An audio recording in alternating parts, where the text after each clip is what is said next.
Odogwu n'agha, Hero at War, an Igbo spiritual song. Ndewo, my name is Yvonne and welcome to Learn Igbo channel. In this video, we're going to learn an Igbo spiritual song, Odogwu n'agha, Hero at War. It's quite a popular song amongst Christians in Igbo land. But before we start, we're going to look at some words that we will learn from this song. And these words are Odogwu, hero, champion, lord, or brave. Dike, strong, hero. So Odogwu and Dike share some similar words when you're talking about the translation. And then agha, war, oria, illness, mkpa, need or necessity. So I'm going to give you an example sentence from each of these words before we start learning the song. Odogwu, hero. Ibu Odogwu, you are a champion. Dike, strong or brave person or hero. Anyị na-akpọ ya Dike, we call him a hero. Agha, war. Agha dị na Congo ugbua. There is a war in Congo now. Ọrịa, illness. Kedu ụdị ọrịa bụ ihe a? What kind of illness is this? Mkpa, need or necessity. Nri bụ mkpa m ugbua. Food is my need or food is my necessity now. Now for the song.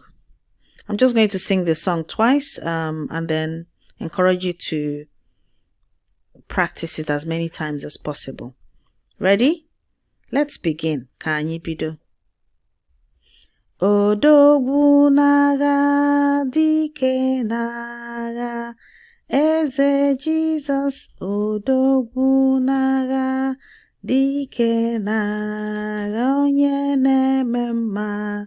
Odogwu n'agha, Dike n'agha, Eze Jesus. Odogwu n'agha, Dike n'agha, onye na-agwọ ọrịa.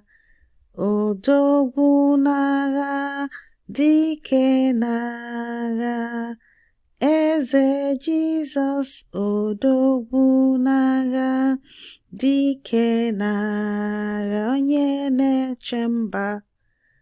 Odogwu n'agha, Dike n'agha, Eze Jesus. Odogwu n'agha, Dike n'agha, onye na-azọ ndụ.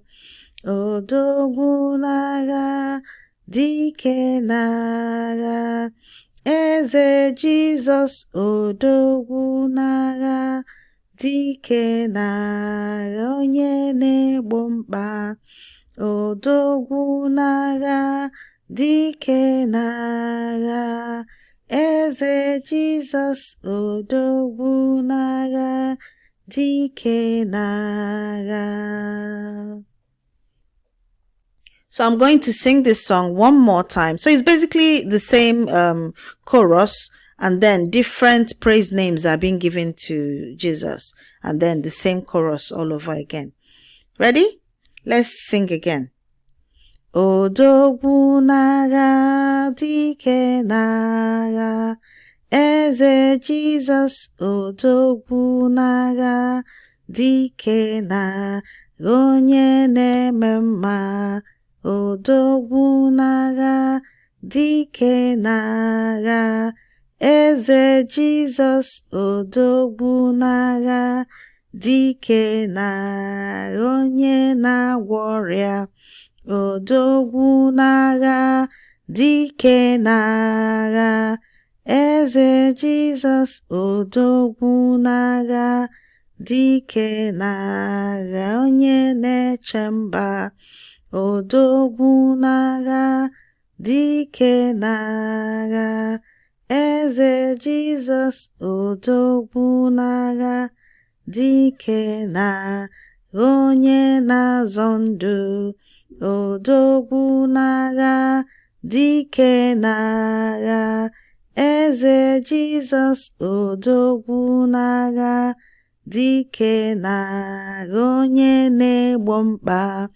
Odogwu n'agha, dike n'agha, Eze Jesus, Odogwu n'agha, dike n'agha.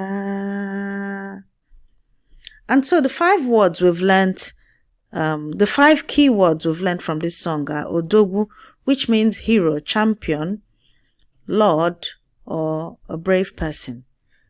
Dike, strong, brave person or hero. Agha, war. Ọrịa, illness. Mkpa, need or necessity. And so, like all songs or anything you want to learn, the more you repeat this song, the more you will learn how to sing it flawlessly. That's it for now. See you on the next video. Dalo. Thank you for watching. To improve your Igbo learning, go over to www.learnigbnow.com and download our free printable flashcards, which has audio support. You'll also get access to our weekly newsletter full of useful tips to improve your Igbo language learning, history, and heritage. See you on the next video.